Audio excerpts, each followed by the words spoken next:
So, unless you've been living under a rock, when Donald Trump became the 47th president of the United States, and during the election process, he kept talking about tariffs, imposing tariffs, imposing tariffs. Came into office, and I think April of this year he imposed tariffs, and the publishing industry was unsure how it was going to affect them.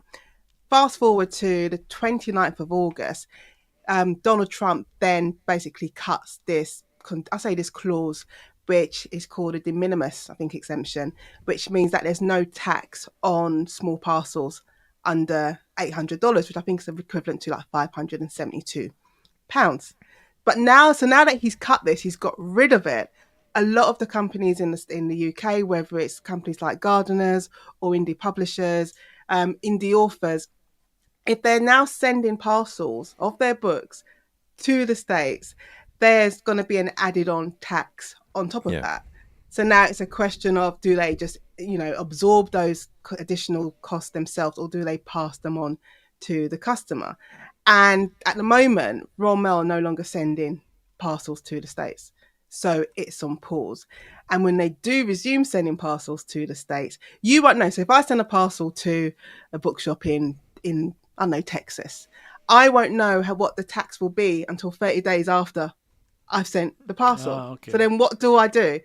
Do I then ring up this bookshop in Texas and say, yeah, I've sent you an invoice and I have to send you an addendum to the invoice? Why is it 30 days afterwards? I don't know why. I don't know why. But is it? My understanding was of, I could be completely wrong here.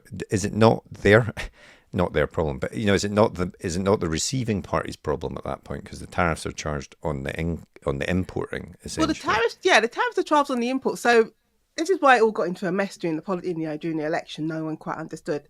They're going to pass on the additional cost to the consumer. But I think for us sending parcels over, it was always tax free. So when you get so when we send the parcels to the States, in addition to your normal shipping cost, there's now this extra tax on this. So we could pay it and say, listen, we're not going to pass it on to the customer. We'll just pay the additional tax. Or you can pass it on to the consumer. And most businesses are going to pass it on because they'll be operating at a loss. So when I was reading it, and I was just thinking about not necessarily like the big company, so maybe like a big company could absorb that loss if they're just, adding on an extra £2.95 to shipping. But I was thinking more about the indie publishers, because, when I think back to when I self-published, your books are being sold, everywhere. Your market is much more open than if you're traditionally published and you're dealing with each territory at a time.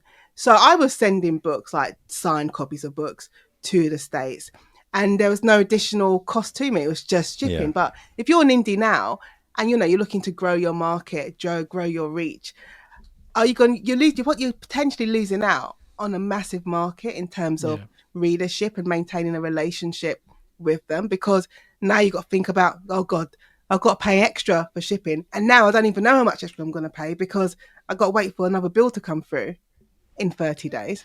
It really is kind of just making that whole small world kind of vibe more and more. Like everyone's kind of a bit more separated, a bit more of a hurdle to jump through for any kind of communication. It's just as you say, for the smaller, for the indie people, for the ones who can't afford to pay the extra potentially, they'll be like, well, maybe they'll just say, well, let's just not ship to America. We'll just keep it in the UK, and it's just becoming more insular and a bit more.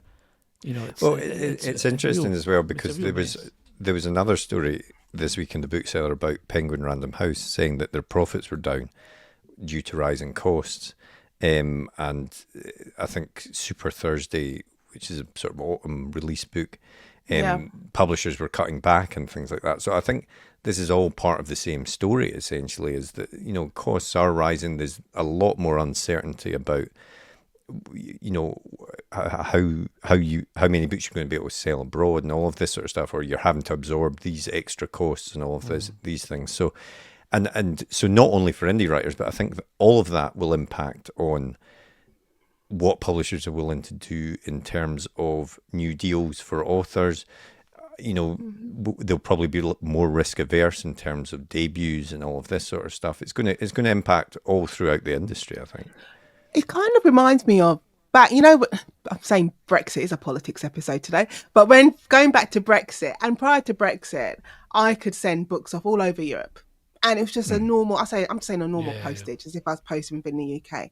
As soon as Brexit kicked in, postage increased. And I stopped sending, like, if I did a competition, I wouldn't open it to Europe because it's costing me more money just to post a book to Belgium. It cost me the same amount to post a book to Belgium as if I was posting it to Japan, which was just crazy. Insane. So even now, you know, I was talking about indie authors, even as traditionally published authors, you know, you want to maintain your readership, grow your readership. You know, it's all about maintaining that relationship. If you're holding a competition, you know, been thinking, well, I can only keep it restricted to the UK because if I open it to the UK, to the US, it's not just giving you a book, it's the postage and then the tax, and you're not going to ask a reader to pay the tax. Yeah. For their prize. Exactly. It's all the little ways that it impacts stuff that go beyond the big name, like, you know, import, export. It's all the little stuff that trickles down that no one. It's the little ever things. thinks about. Yeah. And you know, it's frankly at a time when, you know, we are getting very political here, so we'll move on to a different story. You know, as a time that cost of living generally is rising so much, so people are going to be more reluctant to spend money on things like books and, you know, luxuries, essentially. I mean, and so as these things increase in price, then that's only going to impact the authors even more, you know. So. But it even extends, I'm just thinking about it, like it extends like beyond like authors. So look at most of us with podcasts and those who are offering like membership tiers. And if you're I'm just saying, if you're offering like membership tier 3 and that tier means that you get loads of merchandise and signed books, you've got to think about, okay, it's going to cost me now X amount to send this small parcel because it's less. Well, there's no exemption. No matter even if the value of the parcel is like, I don't know, 50 quid. You're thinking, well, I'm going to be paying an extra, I don't know, tenner on top of the shipping to send this to not worth it at that point. The new member. So you know, it impacts on everything. You know what the real winners that might come out of this though? Ebooks. Who? Yeah. Maybe this is the push, you know, like physical media. Is that there's a cost to it? There's a weight, a size. There's a cost to that, to shipping it. An ebook, attach an email, boom. And audio. Audiobook as well. Yeah, maybe this is going to lead to a real, you know, a drop in your physical sales and your etc. But a boost to your audiobook, to your ebooks and your other digital products. Maybe because more people are listening to audio. Yeah. I should say, just to clarify, this is good news for Tarek. If you don't listen to page 1, Tarek is a massive ebook advocate. Keeps trying to get people to pick ebooks. I never knew that. Nobody ever likes ebook. Everyone always picks real books, and they're always like, "Oh, it smells so. I love the smell of the paper." Like some kind of weird. I'm taking my ebook on holiday. Does the ebooks. He doesn't care. He doesn't care. So I'm. You know what? If MAGA make ebooks better, then. No. Go for it. Where's my red hat? Let's bring this segment to a quick close.